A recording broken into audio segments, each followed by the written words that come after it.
Have you noticed the leaves have dropped from the trees and your yard is probably filled with them? In our next segment, city recycling expert Gunther Wellenstein shows us the proper, sustainable way to dispose of fall yard waste. A couple of components that are important for yard waste.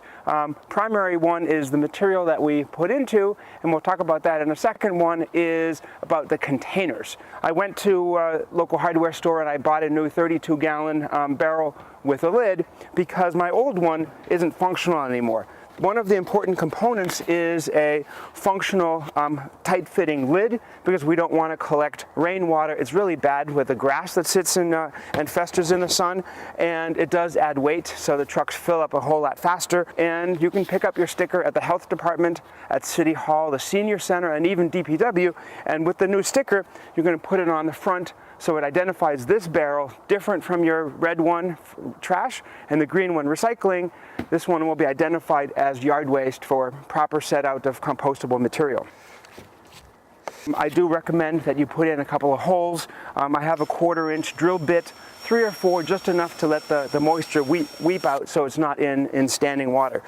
Another acceptable set-out container is the paper lawn and leaf bag. You'll find those at the local hardware stores and the supermarket. Keep in mind that the material that you put into the yard waste barrel goes to a local composting facility, so we don't accept logs or rocks or dirt or sod, boulders, construction wood like fencing, metal pieces. This is just organic, biodegradable material. So it's just loose, compostable. It's the stuff that you can rake. It's grass if you're still mowing, and then you put the lid on it and this material is ready to be taken out.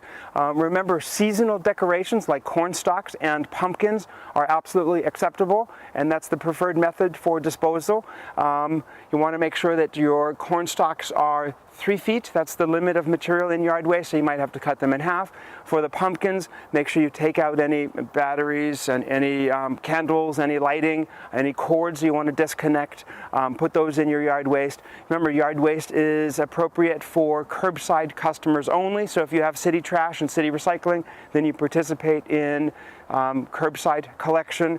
So one other component that's important about yard waste set out, not only the material and the container, many of the don'ts that I've mentioned, but also the container weight. This is one of the only curbside items that they pick up manually. It's not an automated truck, so it is very, very important that these containers, the bags and the barrels, not exceed 35 pounds. So this 32-gallon container is perfect. Make sure it's not too heavy. If you can pick it up and carry it to the curb, then it should be perfectly fine.